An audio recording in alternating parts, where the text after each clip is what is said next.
இவ்வளோ இருட்டில் எங்கே கிளம்பிட்டேன்னு பார்க்குறீங்களா? நம்ம பழனிக்கு தாங்க. பழனிக்கு பிள்ளைங்களுக்கு ஸ்கூல் லீவ் விடும் போதே போகலான்னு நினச்சோம். அப்போல்லாம் முடியாது. இப்போ தான் பிள்ளைங்களுக்கு ஸ்கூல் ஓப்பன் பண்ணதுக்கப்புறம் தான் பழனிக்கு போகிற வாய்ப்பு கிடச்சிது.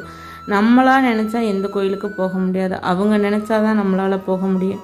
இப்போ முருகப்பெருமான் நாங்கள் இந்த கோயிலுக்கு வரணும்னு நினச்சிருக்காங்க, அதனால தான் வர முடிஞ்சுது. இப்போ ஒரு வழியாக நாங்கள் பழனிக்கு காலையில் 2 மணிக்கெலாம் எழுந்திரிச்சு கிளம்பி வந்துட்டோங்க. வந்து 6:30 மணிக்குள்ளாரெலாம் சாமியெல்லாம் கும்பிட்டு இந்த டைமில் வந்திங்கன்னா நல்லா கொஞ்சம் சீக்கிரமாக மேலே ஏறி நம்ம சாமியை கும்பிட்டுடலாம். நாங்கள் சாமியெல்லாம் கும்பிட்டு வெளியில் வரும்போது சூரிய பகவானும் எங்கள் கூட சேர்ந்து வந்துட்டாங்க.